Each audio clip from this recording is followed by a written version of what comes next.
How to avoid being fired from your own company. The risk of losing control of your company. As your company grows, new challenges arise that you may not have anticipated as a founder. One of the biggest risks is losing control of the very business you created. This often happens when your company begins attracting investors, becomes a corporation, and key decision-making shifts to a board of directors or external shareholders. It's more common than you might think, and even founders with a clear vision can find themselves sidelined, losing influence over their company's direction. Why does this happen? When you seek external investment to grow your business, you typically offer shares in return. Investors bring in capital, but they also demand influence over how the company is run. If you give up too much control or voting rights, you might find yourself with less than 50% of the decision-making power. At that point, the board of directors or majority shareholders can make crucial decisions without your input, even replacing you as the leader. This isn't exclusive to small businesses. Even prominent figures like Steve Jobs faced this situation. Despite co-founding Apple, he was eventually ousted when the board decided his leadership wasn't aligned with the company's direction. The importance of maintaining control. To avoid this outcome, the first step is to ensure you maintain majority ownership or control the voting power. Owning more than 50% of the voting shares guarantees you influence over key decisions.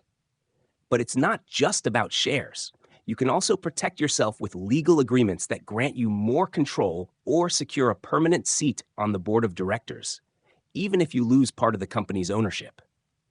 Additionally, when choosing investors, it's essential to find those who share your long-term vision, not just those looking for quick profits. Strategic investors bring more than just capital. They understand and respect your role as the company's leader. How to protect your role as a founder. One of the best ways to protect your position is by establishing founder protection agreements. These can include clauses requiring a supermajority to remove you from the CEO position. With these protections, even if you no longer hold the majority of shares, it will be much harder for others to dismiss you without your consent.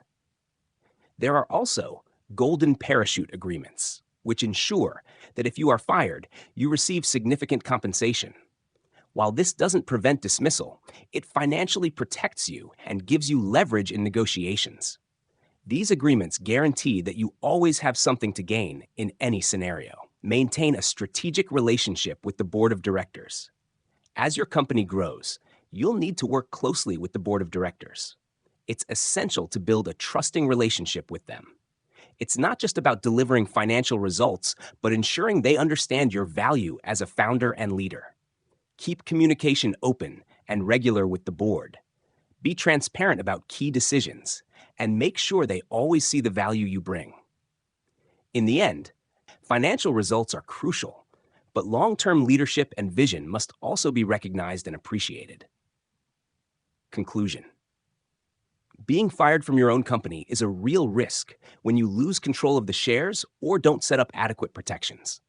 To avoid this, make sure to maintain majority voting shares, establish agreements that protect you as a founder, choose the right investors, and build a trusting relationship with the board of directors. By taking these steps, you'll be better prepared to face the challenges that come with your company's growth, ensuring that your vision and leadership remain central to its direction.